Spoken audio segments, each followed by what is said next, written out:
Good afternoon. This is Veterans Talk. It ain't nothing but a thing, but it's a thing we're going to tune into every Saturday afternoon. I'm Elsa McGee, your host, and I'm here by myself today. My road dog crime partner, Tony Merritt, is out today with the COVID. We are, busy in the community, and he was out of town and came back with the COVID. So we just praying for Tony to get back here next week. Well, next week I will be out. I will be going to surgery on Friday to get a hip replacement, and that will hip surgery, not replacement. I hope they don't take the hip and replace it, but be going for surgery Friday, and I'll be out next Saturday, and the Saturday after that I'll be back, and hopefully Tony will be back with me. But listen to this. This is the first show of 2024, and we are going all out this year, because this, more than anything, is an election year, and the things that going on in VA and around the country, it's time for veterans to pause and think about how they gonna vote, and really get their whole family, friend circle to vote with them. Like no other time in the history of this country, our growing democracy is under threat. We need to stop and realize one thing. A democracy is an agreement based on a constitutional premise. In this country, we have a constitution. Constitution, everything emanates from the Constitution. It's an agreement that we agreed to follow when this country was formed.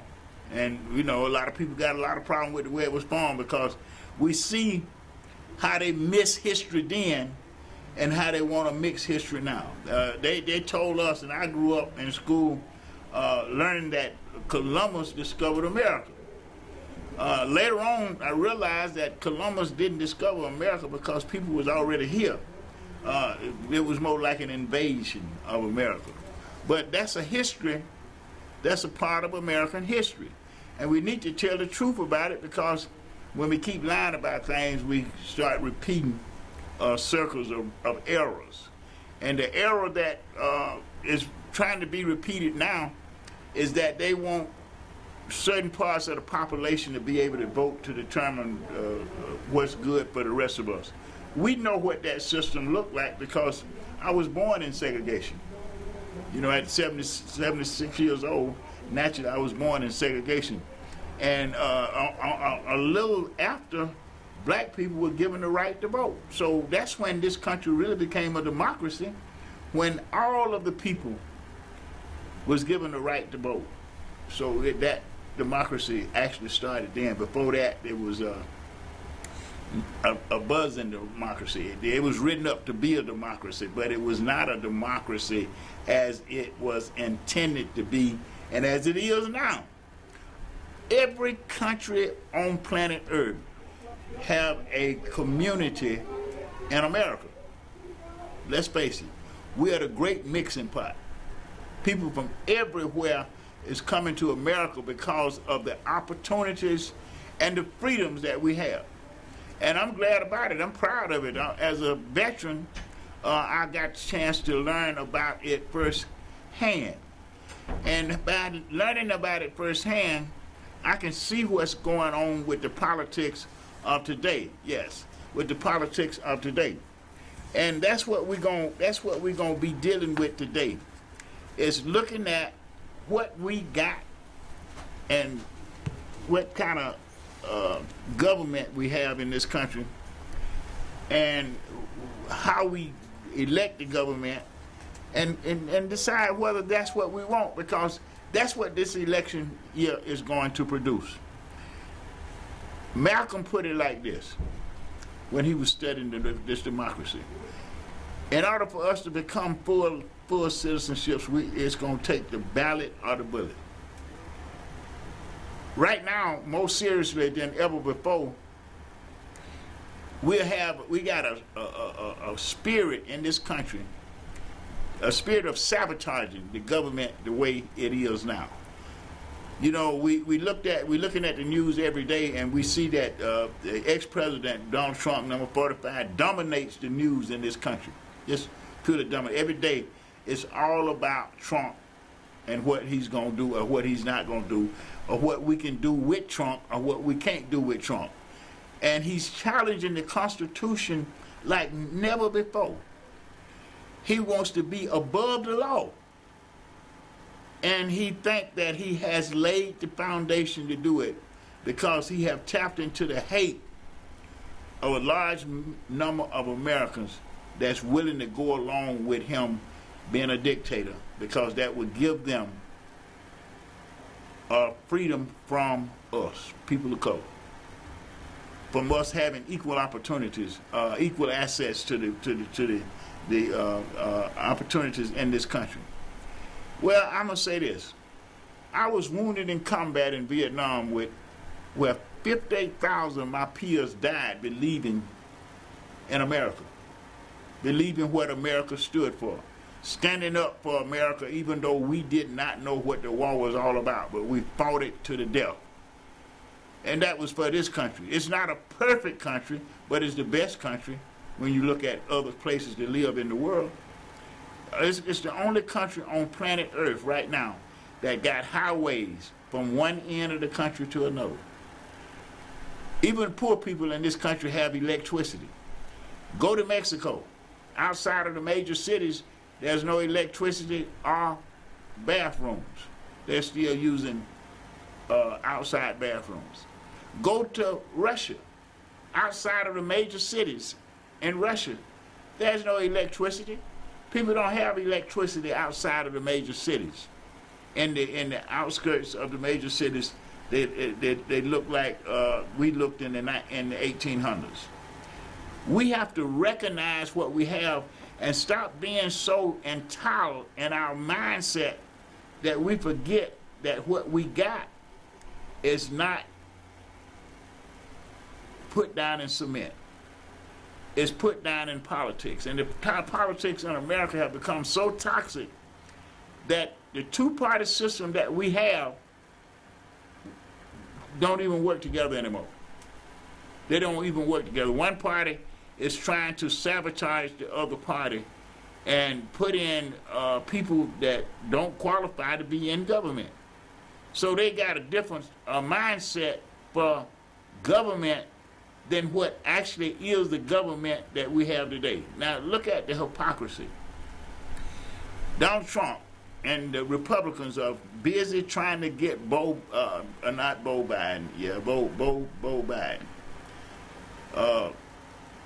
saying that the president, Joseph Biden, is hooked up with his son doing illegal stuff or getting money from foreigners. Now we don't know for absolute fact that Trump made millions of dollars from foreign countries when he was president. But they don't want to look at that. They want to look away from what they're doing and to what we're doing and saying that, well, when they get in charge, they're going to change all of this. They're going to fix it where we ain't got nothing to say. Basically, that was the way my ancestors lived in segregation. They didn't have too much to say. We lived in poor shacks. I can remember when we first got electricity in our home. I can remember when we got the first TV in our home. Now TV control what we think. The media control what we think, because the people that got access to media, they are able to put their ideas out even if they're lies. And the one thing about it, if you repeat something enough, somebody gonna believe it. So they are repeating these lies with the social media to the point that they got millions of people being misled about something as simple as the insurrection that took place on January 6, 2020. Some people said it wasn't an insurrection, that it was a peaceful demonstration. But people lost their lives at this demonstration. No peaceful demonstration can occur when somebody is injured, beat up, attacked. So we got to stop the mess, stop the BS, look at the facts, and decide each and every one of us, is this the country that we want? Or are we willing to just let them have it and we'll live the way they want us to live? We got to decide that this year. And it's only going to be decided by the vote. Yes, the Supreme Court has taken up the case of whether Donald Trump is actually eligible to run for president. Either way it goes, you're going to have some people that ain't going to be happy with what the Supreme Court says. You know, either way it goes. If they say no, that he's not eligible, which is obvious that he's not because the plain word of the Constitution. But you got a segment of people that don't care nothing about this Constitution because it allows equal access, equal protection for everybody. We got to decide what we want this year, and we got to do it with the vote, because I don't see the Supreme Court intervening to stop this man from running for president. They're going to come up with some filter where it's going to be put in the hands of the voters. And, well, you know, if that's the case, that's the case. And I believe that's going to be the case because of the construction of the Supreme Court, the way it has been acting and how corrupt it is. You know, it does things that's not what the Supreme Court was designed to do, not what the members of the Supreme Court was designed to do. You know, we got Supreme Court justices getting millions of dollars in gifts from billionaires. Their only interest is in controlling the government. Their only interest is making the government their business. So this is 2024. We got a reason here in Atlanta to want to stand up right now for the democracy. And it's because of the Sons of Atlanta Vietnam War Memorial, which has been approved by the city of Atlanta and ordained by Piedmont Park, where it will be a plaza honoring the over 240 young men from Fulton County, from 9 cities in Fulton County. And we're going to honor them and as a call to unity because of the sacrifice these young men made for this country. We don't want to lose what we got, what we have been given. And the only way we're going to keep it is to vote. And I mean vote with sense. Don't go out voting. You got a two-party system. Now you're gonna have some other non-party, other parties getting in the race to distract you, to get you to vote for either of them, to keep you saying that, well, none of the traditional candidates is what you want. Here's an option. It's not an option because neither one of those candidates have a snowball chance in hell to win the presidency. It's just going to take the vote away from the main two parties. And if you take enough votes from the main two parties, the way it is right now, the party that we don't want in the White House will be in the White House because they are stuck together like glue. They're stuck together based on a philosophy of racism, white supremacy. I know a lot of people don't want to hear that, and a lot of people don't want to think that, but that's what it is. And it's orchestrated by the billionaires because what happens there, they get control of everything. They control the economy. They determine how many jobs are going to be created or not created by their wealth. And if we was enforcing the laws right, we wouldn't have these big corporations running things.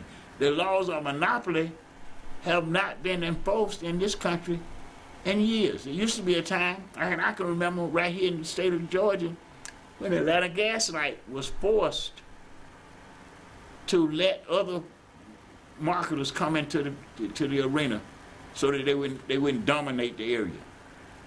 Well, what they did, they still dominated the area because they let these other people come in, but they still own all the hardware.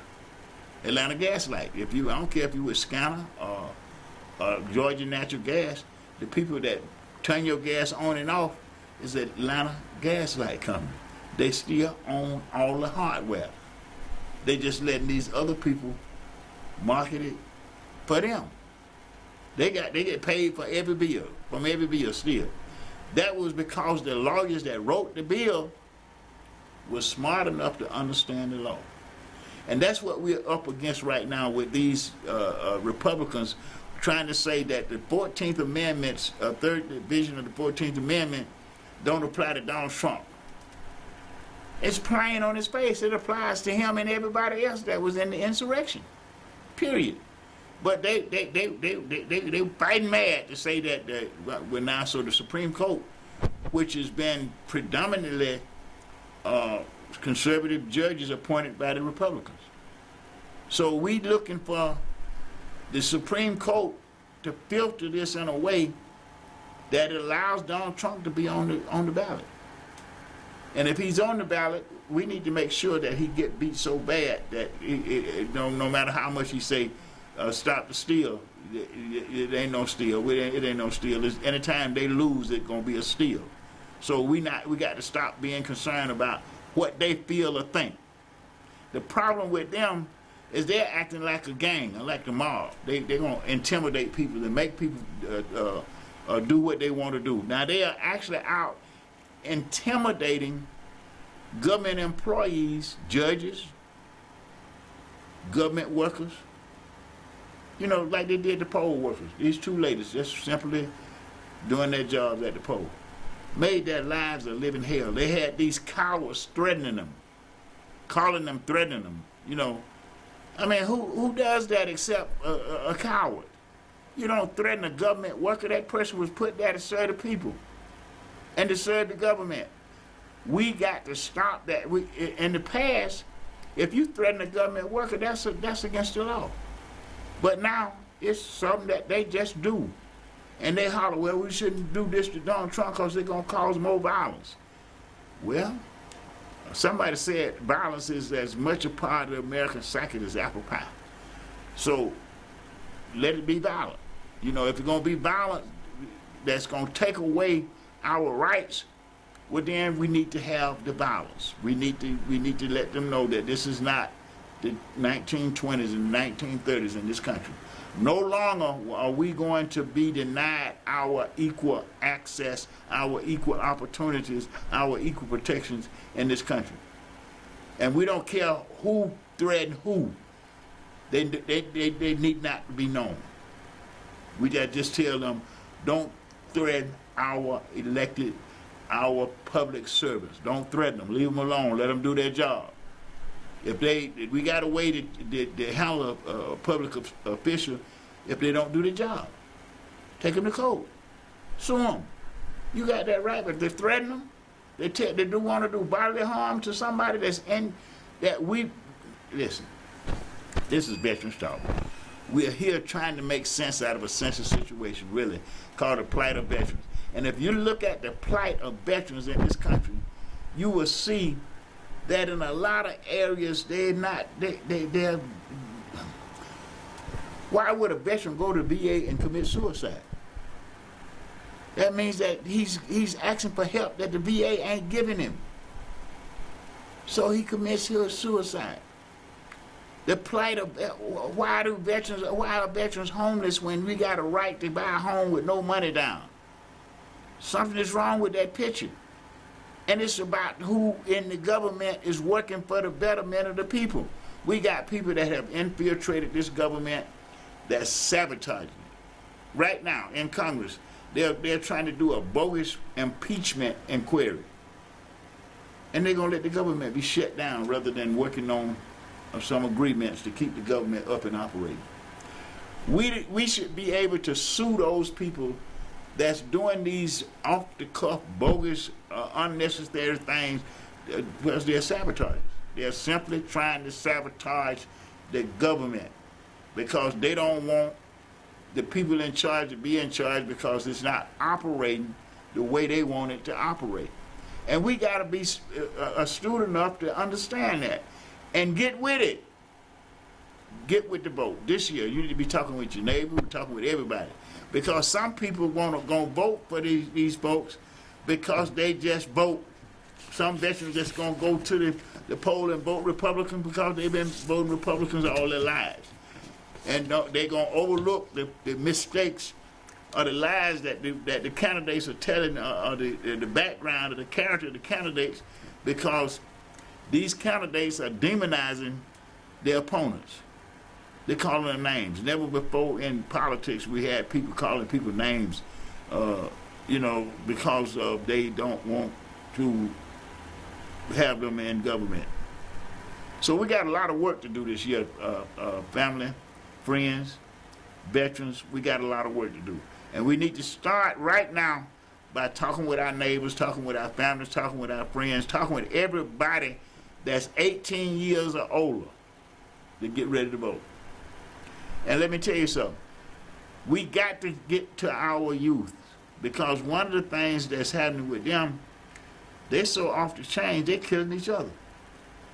They're taking these guns, these automatic weapons, so they think it makes them something because they got an automatic weapon. We need to get the automatic weapons out of our communities, out of the streets. And we can. In spite of these politicians that saying we can't, we got an opportunity this year to get rid of a lot of those people. The whole U.S. Congress, House of Representatives, is up for grabs. And we need to grab as many seats as possible. At least a majority, a vast majority, a super majority, a majority where you can get laws passed and the president will sign the laws that the Congress passed because they're for the betterment of the people. We need to keep the Senate. Well, a lot of those seats are not up for grab, but a lot of them are retiring. A lot of the senators are retiring. So we need to look in every state where there is an opening for government election. And we need to be talking with each other. Veterans talking to veterans across state lines, across county lines, across city lines, talking with each other, working with each other to make sure that we're electing people that's going to honor the Constitution. First of all, that's what you're going to get. They made us raise our hands, swear before God that we would honor the Constitution of these United States. And if you got caught not honoring, even to the point that you was late, you got an Article 15. They did not play with you when you didn't do your job in the military. We should treat them the same way. They should be treated the same way that we was treated when we was in the military, and was commanded to do something. We had to do it like soldiers, and we did. And we should expect no less of these people now. This show, Veterans Talk, is designed to inform, educate, encourage, organize, and guide the way to enjoying the provisions of our constitutional democracy. We're concerned with veterans being able to come back into the community, buy a home, start a business, get a career going, and live a good, safe life with their family and loved ones.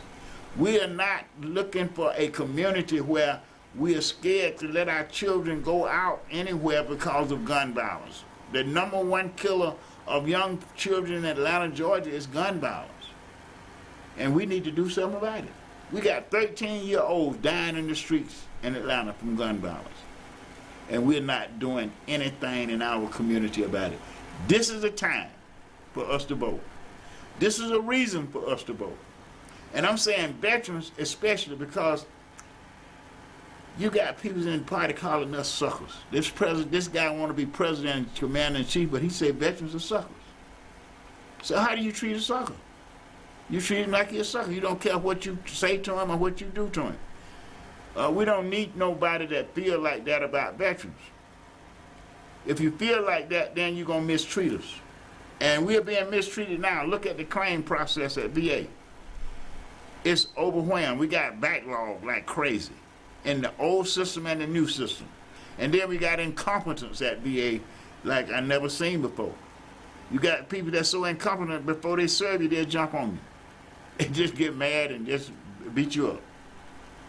It's hard for me to watch a Vietnam vet being body slammed and kicked at the VA trying to get services. We need to look at our vote this year. This is a great year. This is the opportunity that we've been waiting on to straighten this country up. All we got to do, we got the format, we got the platform. All we got to do is get these haters out of government. Get them out. They strong because they got the money behind them. But money can't buy this. Money can't buy this. Money can't buy what we serve for. Money can't buy what we sacrifice for. We want what we serve for. We want it for our families. We want it for ourselves. We want it for our children. And we want it for our community. So when you get up tomorrow, going to church, talk with your members in your church. I mean, seriously, talk with them about how they're going to vote, what they're going to vote for. Because our democracy, our freedoms are in jeopardy. And we need to talk about it every day up until November. And we need to have a plan in November that everybody going to vote like they never voted before. And we got to make sure that all of those veterans in nursing homes and that are housebound vote. We got the veterans, you know who I'm talking about. You know friends, you got buddies that are housebound or in a senior citizen situation that might not go to the poll if you don't get them there. Let's make sure we get all of our votes to the poll so they can be cast and counted. Otherwise, we're going to lose big time, more than we think. And I don't think our young people realize the severity of the situation. You know, because they got all this freedom, they're going about doing all this, the good things that they're able to do in the community and, you know, making good money. I marvel at the fact that right now, every year, when the colleges graduate, they're producing right on the spot 10 to 15 more millionaires in sports, entertainment. You know, they're producing millions. Just think about it now. We have got more billionaires since the 1960s than any demographic there is. I mean, billionaires. I'm talking about billionaires, people that came out of slavery, ancestors came out of slavery with nothing. Equal opportunities in America got them with billionaires. You know, yeah, they done tricked us out of a lot of our assets over the years because we didn't know no better. The laws didn't protect us. That's what we're talking about now. Vote, vote, vote. Make your vote matter. Your vote matter more than you can think because it's the way the businesses are able to do business in our communities. They're able to work us, our children right now, 40 hours a week and not pay them a livable wage. 26 states on the 1st of this month got raises. All of them went to $15 minimum wages, except Georgia. Georgia would not move. That's where I'm at. That's where my children are. That's where my grandchildren are, my great-grandchildren. I want a state that's going to put the money, the taxpayers' money, to work in the community. I don't care nothing about the government having a surplus of money. When you got people under the bridge, sleeping under the bridge, you got people dying because they can't get proper medical care, the money shouldn't matter. We collect more money in a day than most people think we do. The government. In the state of Georgia, every time you spend $1, you better have 8 cents. Every dollar you spend, you got to pay taxes on it right then and there. In every store. That money go to the government. That's trillions of dollars every day. Now we see them, we got politicians would take that money and spend it on war. They didn't have no problem sending billions of dollars to Ukraine. Billions. Send billions of dollars to Israel. We need them to put billions of dollars in the people of this country where it's needed. And the way we do that is with our vote. Vote, vote, vote, vote. Our vote this year can change everything. Or keep everything going the way it's going, because it's going good now. I have never seen as much construction in Atlanta, Georgia as I see today. I mean, they got construction everywhere. I mean, building multi-family complexes, and as soon as they get finished building, they're full. I be wondering where all these people coming from. But as soon as they get them built, they full up. They full. And then you know what? Most of them can't pay the rent. The rent's so high. The rent's so high in these places. You be saying, why they rent? Well, if you rent, that somebody else own your dwelling. But if you buy, that's yours. And the one thing about buying, that means you building equity, just like you building equity in your property. That means you always got money, because the property is money. And the VA home loan is a gravy train for every veteran, especially those veterans that never had a home or never bought a home. Use your benefits. Use your benefits now. And I'm going to say something that I hope will get on your nerve, veteran. If they shut the government down, they shut your paycheck down. Think about that. Think about it. I think that'll get you up and get out for you to get some movement. If they shut the government down, every disabled veteran income is shut down. I don't care whether you're on service-connected or pension. It's dead. The government shut down. And these people don't care. Rather than them working on a solution to keep the government running, they up there talking about impeaching the president and they ain't got no evidence that he did anything wrong. Waste of time and money. We got to learn that these people that we elect are supposed to be working for the betterment of all the people, not for some parts of the community. You know, everybody gonna get some of what they want. Everybody ain't gonna get everything they want. You know, not at once anyway. You know, and I heard a guy say today, this democracy really didn't start until black people was given the right to vote. That's when you really start this democracy. So it's a young democracy. And these people that are trying to take it away from us know that it's a young, because what they did, they took off the sheets. Some of them took off the sheets and put on a suit and tie. Went to law school, became bankers, became billionaires. Donald Trump daddy was a Ku Klux. So you know he was raised to be a hater.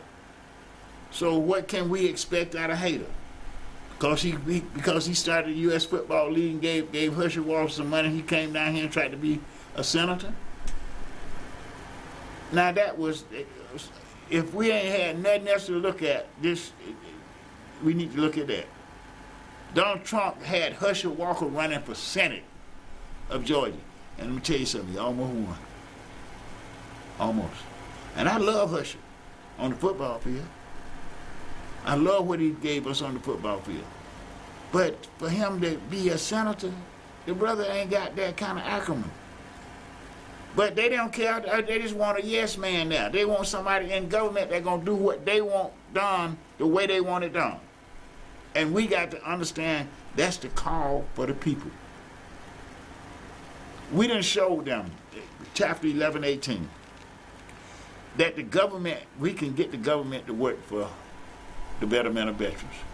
Fulton County, Marvin Arrington Jr., Ross Pitts, thank you. The Fulton County Board of Commissioners, thank you for the Veteran Service Program. It's working. It's working, and we thank you for it. Veterans are benefiting from it. The City of Atlanta, proving the Vietnam War Memorial. It's working. We got a spot in Piedmont Park. The thing will be going into procurement. We get an opportunity. Somebody gonna make some money off of that. You know, somebody gonna get the job. Gonna be jobs created there. So that's because of this chapter's insistence on doing things for veterans and doing it in a different way. Not going up there with your hat in your hand begging, but going up there showing them, listen, this was done in the name of the people. This was done in the name of the people. These young men, these 240 young men who died from Atlanta, Georgia, did so for this country. And we got to realize that that's why they died, what they died for, what they served for. And you got an opportunity to be a part of this. All you got to do is go to sonsofatlanta.org, sonsofatlanta.org. And look at the pictures. Look at what we've done with this memorial. Look at how it's going to look in Piedmont Park. And if you feel like you want to be a part of it, you can purchase a brick where you can have your name engraved on the brick and it'll be a part of this memorial in Piedmont Park. Or you might not want your name on that. You just might want to make a donation. You can make a donation through the same website. You can, if you make a donation, $5, $10, or whatever you feel that you want to do to help the cause. Because we're gonna keep pushing the cause. And we are pushing it as a call to unity because these young men come from every race group that was in the military during that time period. White, black, Native American, Jewish, foreign nationals, everybody that was in the military. We're not discriminating because what we learned in the military is that we all can get along. We can live together, we can learn together, and we can serve together for a common idea. And we can do it in a way that make us the most powerful military, the most powerful economy, the most powerful social network in the world. So we don't have anything to be bashful for this year, but thinking about voting. That's the biggie. It's more important than anything you can do is to vote. Not only just vote, but talk your vote up. Talk to your family, to your neighbors, to your friends, and to some of these people that you know is being misled. Because some of them are actually being misled. You try to get them to find out exactly why you supporting this particular candidate when he shows you he'll cross anybody and do them great harm if they don't do what he say do. Look at all the people that he got locked up following him. A lot of them, over 500 people have been locked up right now following Donald Trump's stuff. And what he's saying to them, well, I'm going to be president, I'm going to pardon you. He's not going to be president, y'all, and he's not going to be able to pardon you. So you just wasted your life. You're incarcerated for doing something that you might have not really knew what you was doing, might have not knew what you was really getting into. But you got into it anyway, and you hurt people. You attacked the country. So you're going to jail. You're in jail and you're going to jail. And those people that had not been already convicted, some of them are convicting themselves. All they've been doing is been charged and they're pleading guilty. Let me stay out of jail. That's all they want right now is just to stay out of jail because they know that what they were doing was against the people of this country. And it wasn't that the election was not it was stolen. It was not. There was not enough election fraud anywhere to change the outcome of the elections. And the courts have done it. They done had Congress. They done had all kind of people looking at the election, and everybody come up with the same thing. It wasn't rigged. It wasn't stolen. It was an election done the way it was supposed to be done. But these people are still saying that. In spite of all the investigations and the courts and whatever other people are saying, they just insisting upon it's being stolen. And that gives them the right to threaten people or to exact violence on somebody. What they need to understand about veterans, we're not nonviolent. And we're not easily bullied. You don't bully veterans. You can call us suckers and you'll see something that you don't want to see. You'll see what a sucker do. We're going to show them, we're going to work hard, we're going to take our democracy back and keep it on the track that it's on so that we can do the things that we need done in this country.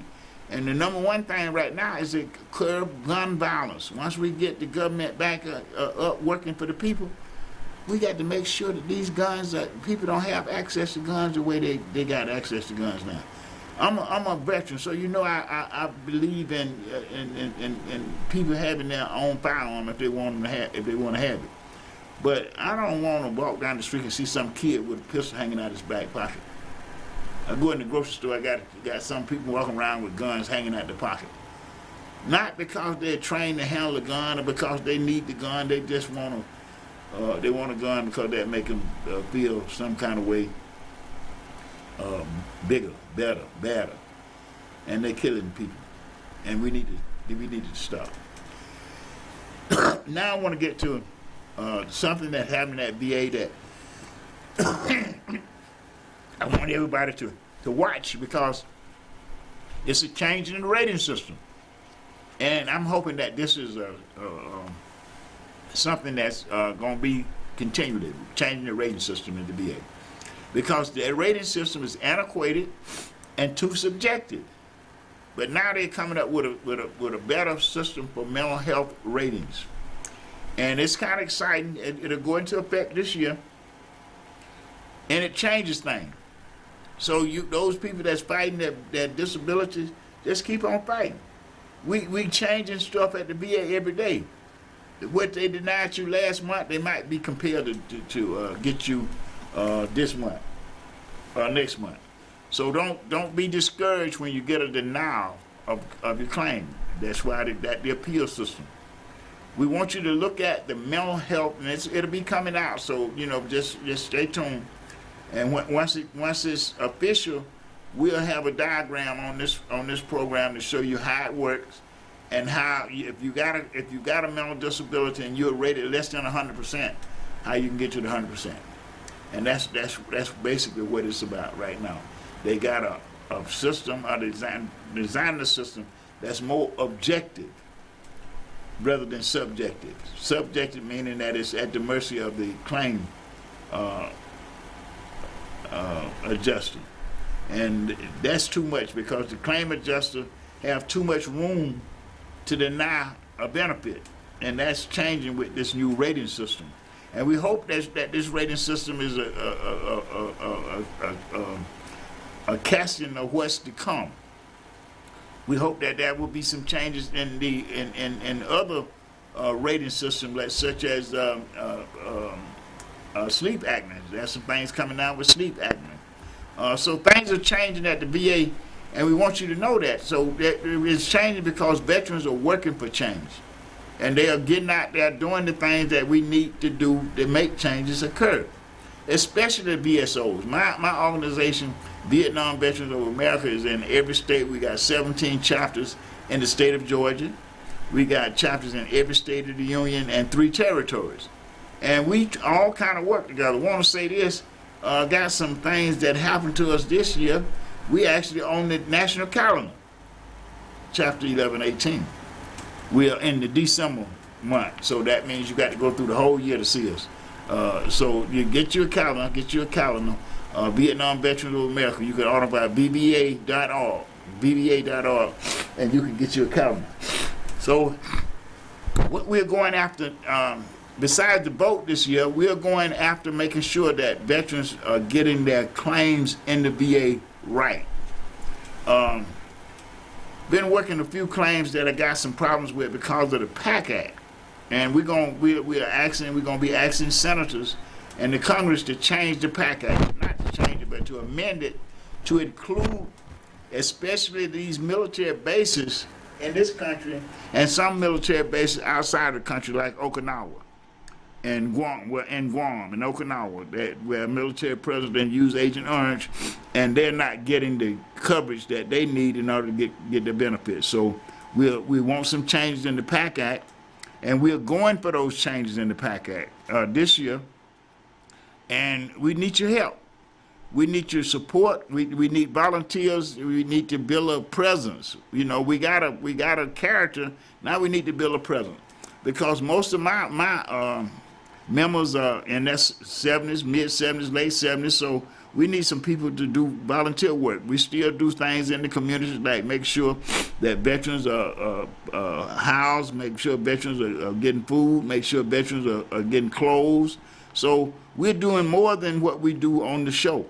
And we need volunteers to help us do it, and to do it in a way that it matters and that it has some impact, because it breaks my heart to see anybody homeless cold as it is.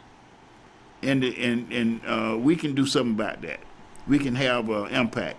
Right now, Fulton County is listening. The city of Atlanta is listening. And I'm saying that within the next 2 or 3 years, we won't have no homeless people in Atlanta, Georgia. Everybody will be housed.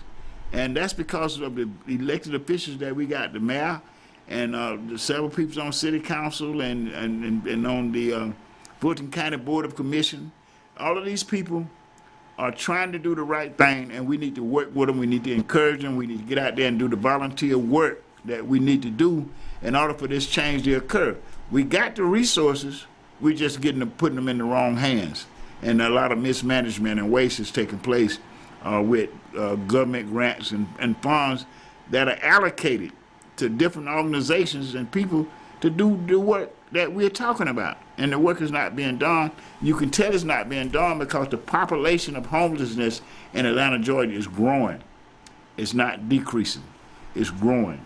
That's a sad thing when you look at the population growing.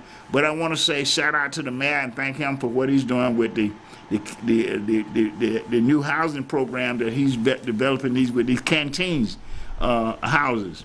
I think we're going to open up about 20 of those and 20 to 40 of those next month. And then he got some more things on the table that's geared to get people off the street, out from under the bridge. And we got to do more with jobs and work to help people stay off the street. You know, and we got to do more with healthcare and case management.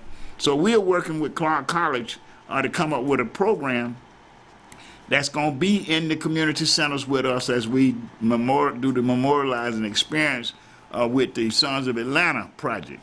So we need volunteers. If you want to volunteer with a veteran service organization to help veterans in the community, you know, give us a call at 678-887-2650. That's 678-887-2650. Or when you go online, if you look at our poster, you'll see some of the posters around. You're going to see them around everywhere. You can call Tony. If you have any problems, Tony number is on the poster. We want you to be able to talk with somebody in the organization that know what they're doing, or talk with some of our members, to get to some of our meetings and to get involved with us. Because we believe that we are an organization for the community, about the community, and we're in the community for the community benefit. And we're there for everybody, not just one group, one race. We're there for the whole community. And that's the way we work every day. We don't discriminate against the services that we render in the community. And we're not going to discriminate. What we need is more volunteers. We need more help. We need more people that are willing to work phone calls, willing to go into nursing homes and talk with veterans, and to make sure that these veterans are getting ready to vote. If they need absentee ballots, we need to make sure that they get absentee ballots. And that's going to take work because they don't know how to go about doing that, or they don't have the health to do it. So those of us that can still go into these places where these veterans at and ask them how they're registered to vote. If they're not registered to vote, then we're going to get in there and get them registered to vote and get them to the poll. It's our responsibility to help save what we've served for. And I'm saying that in a way that I want you to repeat it. Repeat it to your neighbors, the veterans. That one of the things I know, every veteran know at least 2 or 3 other veterans in the community. Talk to them. Ask them about their benefits. Ask them what do they need to feel like they progressing in America. What do you need? How can we help you progress? How can we help them progress? And I'm saying we can do that by helping the government get more into helping the community. We can do a lot with the government help. I want to shout out to Tony Barr and Tony Merritt for the work they done this past year. Tony Barr with the Frontline Community Services, and Tony Merritt with Vietnam Veterans of America. Tony has been out to all kind of different organizations with me. We've been down to City Council. We've been to Fulton County Board of Commission, and now we're getting set to go out to these other cities. As soon as I come out of the operating room, hopefully next Friday, next Saturday, I won't be here because I'll be recovering, hopefully, and getting ready to come back the Saturday after that. So we're going to look at where we're at this year, looking at the vote more than anything else. Naturally, we want to work in the community. We want to make sure we're keeping our work up in the community, the things that we've been doing in the community. We're going to continue to do these things, but we just need more help, especially now that we're going into the community centers, setting up help centers for the community to make sure that people are getting the information and the resources they need to improve their quality of life or to maintain in the community without becoming homeless or, you know, committing suicide. We got some issues with people committing suicide in the community, and the suicide is not just when you get a gun and kill yourself or run your car off the expressway. You know, it's making the police kill you. It's making somebody else kill you because of your mental capacity. You know, you just push yourself into a predicament where somebody kill you, and that's mental. A lot of the killings that we see in our community today could be avoided with mental health. Mental health for the community. We need mental health for our community because the killings is like a war zone. It's like everything is happening so fast, and in the neighborhood that I grew up in, I don't even feel comfortable going back in the community.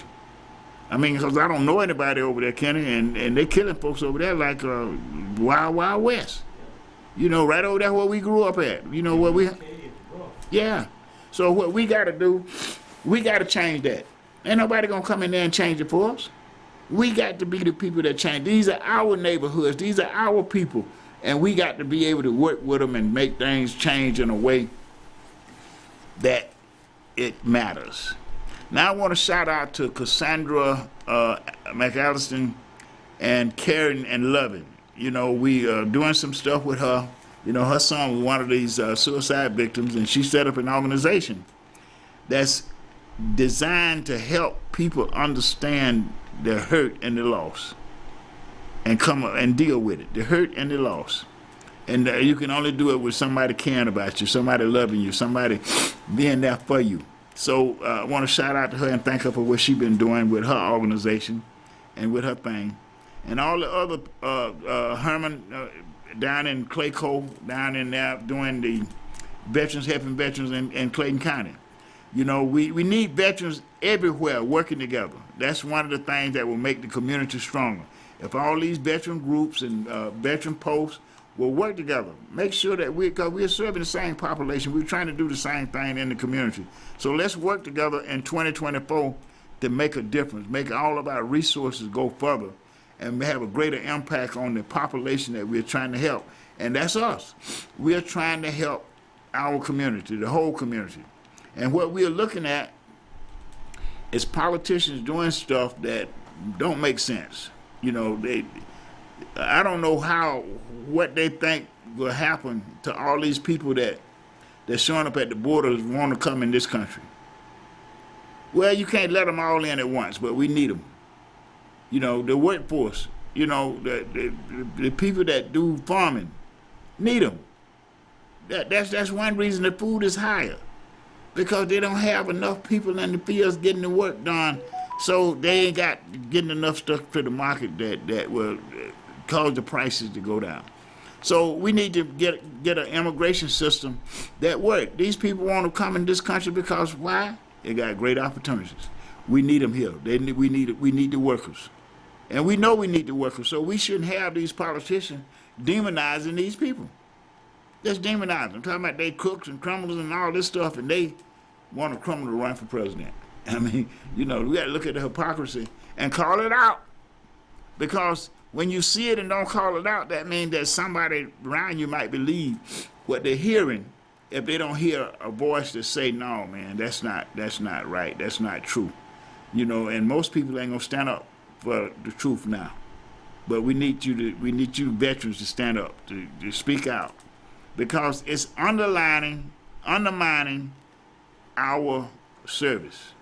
And it's causing the plight of veterans to be dismal. You know, I hate to see a veteran on the corner with a sign, except for the grace of God, there go I. But you don't want to see a veteran saying, I'm homeless, I'm a veteran. How does that look on our national scale? You got somebody that served this country on that level, and they on the streets broke and sick.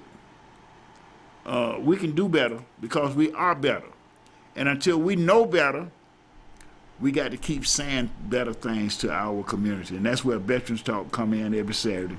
We enjoy being here. We thank Status Network for for giving us the opportunity to be here and network with the community through this station, this media, because otherwise you ain't got no media. You don't hear this coming from anywhere else except for Veterans Today or other veteran talk shows. You know, and we're hoping that we get more veteran talk shows on there, especially female veterans. They have a lot to say, and I want to shout out to Tisha and her organization, Veterans of Valor, doing a great job. And, you know, we're going to keep pushing them forward and getting that stuff out in the community, because what they're doing, we need. Mental health is a community issue, and we need the whole community working together to solve this problem. Want to shout out to some of our sponsors, Gene Care. You know, it's been good to us, and we hope that they'll continue to be one of our sponsors, because these are the people that help us do the show. Gene Care, Skin Care, and we're hoping that we're going to bring on some more. And naturally, I want to thank our chapter and my members, because they're the ones that pay for the show.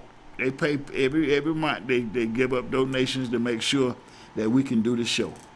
And we are proud and thankful that we have this voice. Now, we want to get a little bit more structure in it this year. So we're going to be bringing on more guests. Hopefully, we'll be bringing in people from the VA to help us understand some of the new changes and things that are taking place. Now, I have a meeting next week with the new director. It's a Zoom meeting, but it's still a meeting, and I will be asking him to come on the show. You know, asking him to come on the show and say what he's going to do with the Atlanta VA, who has the reputation of being one of the worst in the country. What we're going to do with it. You know, we need to talk with that young man. So he's only been in office, I think, about 2 months. So he's still new. And that means he got an opportunity to do some good stuff out there, because you got a lot of good people working at the Atlanta VA. We don't want to undermine that. A lot of good people working out there. You know, you got some people out there now that ain't doing too good, and they'll be found out. But we got, by and large, most of the people that work at the Atlanta VA are good, solid citizen working people. So we want to thank them, and we want to thank Status Network. We just want to thank everybody, because this is our first show of the year. And we want to say goodbye. See you next week.